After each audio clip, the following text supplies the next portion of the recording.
as many SIV applicants as we possibly can. And we put in process the steps that actually enabled us. Hello, today I present to you an extremely attractive application for music lovers. It's completely free. You can listen to music online or download unlimited music to use whenever you don't have internet. The powerful search function helps you find anything you want. Trust me. It's hard not to find what you're looking for because the search function is really powerful. Application download link is attached in the description of the video. I'm pretty sure you'll like it. Thanks. To process at a much greater clip. The number of visas we were able to issue went from 100 in March to 813 this month. 813 visas per week. That just shows you the commitment we have. That was State Department spokesman Ned Price giving an update on efforts to process special immigrant visas for Afghans who helped the U.S. during the 20-year war. The Washington Post reports that when it came to addressing Afghan refugees, the Biden administration spent months moving slowly despite a looming deadline for withdrawal. Some refugee advocates blamed the delays on, quote, White House concern that the influx would invite partisan political backlash amid a rush of migrants at the southern border. Washington Post diplomacy and national security reporter Missy Ryan joins me now with more on her reporting. Welcome, Missy. Thanks very much for being with us. So you report that, quote, the administration showed little public urgency to expedite visas for Afghans in the months before and immediately after Biden's announcement in April that the United States would pull U.S. forces out. Missy, what did you find was behind that lack of urgency? Well, it seemed like there were a number of factors coming into play. One was, this extended deliberation period that happened between late January when the president took office, and then mid-April when the decision was announced.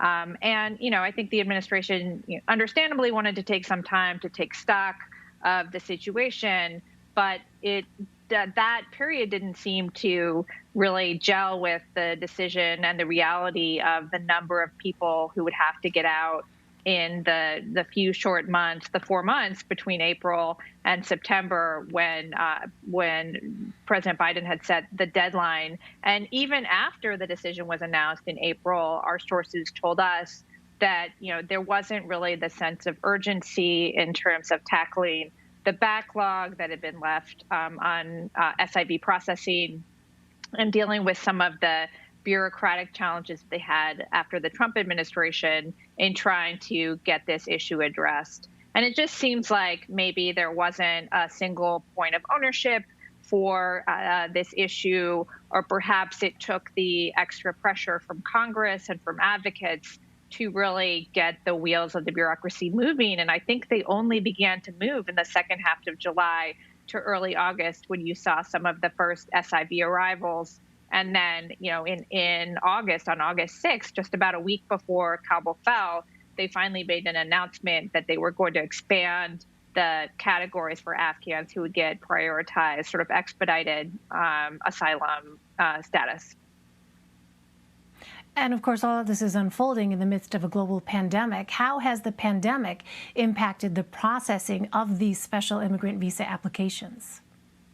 Well, the pandemic, the Biden administration also had to deal with the fact that the Kabul embassy was at reduced staffing because there was a COVID outbreak this spring. They were on ordered departure from early in the spring. And so, that obviously was another factor. But you really have to ask the question, if there was such urgency, why did the administration not take other steps that it had within its power, which would have included, for example, bringing some of these SIV applicants, the priority 2 candidates, which is the new expanded category of prioritized Afghans, or just other Afghans who are vulnerable need? Why did they not take the step of bringing them to a place like Guam, as the United States did in 1975 at the end of the Vietnam War, when they brought over 100,000 Vietnamese to Guam in order to process and resettle them in the United States? Well, Republican Congressman Peter Meyer of Michigan is part of a bipartisan group of lawmakers who've been pushing to expedite the visa process for Afghan allies. And he told the Post that the White House was, quote, worried about the optics because they lost control of the southern border. Missy, tell us more about accusations that politics contributed to the delays we're seeing. Yeah, well, we certainly have heard some criticism from advocates and some members of Congress that actually that reason that you cite was partly behind the decision not to airlift out more people earlier and not to bring them to Guam because, Biden, as he said, that could put people, make it easier for people to try to, people who might not make it through the process as they are vetted and all of that, would make it easier for them to then try to stay in the United States via other means. And the administration, according to the critics that we've talked to, say, the administration knows that immigration is a area of political vulnerability for them, and they didn't want to take any more risks on that than they needed to. Now, of course, we're in a very different situation where they're scrambling to take out not just people in the SIV pipeline, but this expanded category of Afghans, and then, hundreds, thousands, tens of thousands of other Afghans who, really feel like they're in risk of Taliban reprisal, but don't have any of these direct ties to the U.S. government. And so, it remains to be seen whether or not they can get out a substantial number before August 31st, or whether the president would be willing to extend that period or try to allow the Taliban, get the Taliban to allow them to do that. All right, in our final minute, you've also reported that American military and intelligence officials were racing to devise plans for containing extremist threats emanating from Afghanistan even before the Taliban's takeover. How do they feel the withdrawal could impact the United States counterterrorism posture? Sure. It's interesting because we spent a lot of time talking to military and security officials in the wake of the April 13th decision from Biden, or the announcement in April. And even then, people were describing a very difficult scenario where the United States was going to have to do this so-called over-the-horizon counterterrorism sport, where they would be trying to fly drones from very far away bases and, deal with a partner, and work together with the Afghans on the ground in order to collect intelligence, to potentially carry out periodic strikes or even potentially periodic raids on the ground. And they already knew that was going to be very challenging.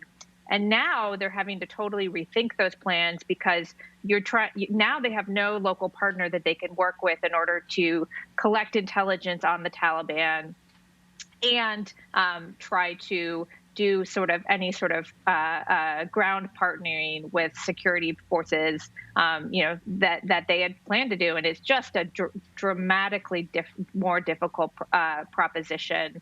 And so I think people are really grappling with that. Oh, and of course, the intelligence community and the military community believe that the Taliban has not broken fully with al-Qaeda, so that sort of compounds the threat because now that the Taliban will be in charge, it gives greater reason to think that al-Qaeda could regain strength. Yes, so many open questions with respect to national security. Missy Ryan for us. Missy, thank you very much. Thank you.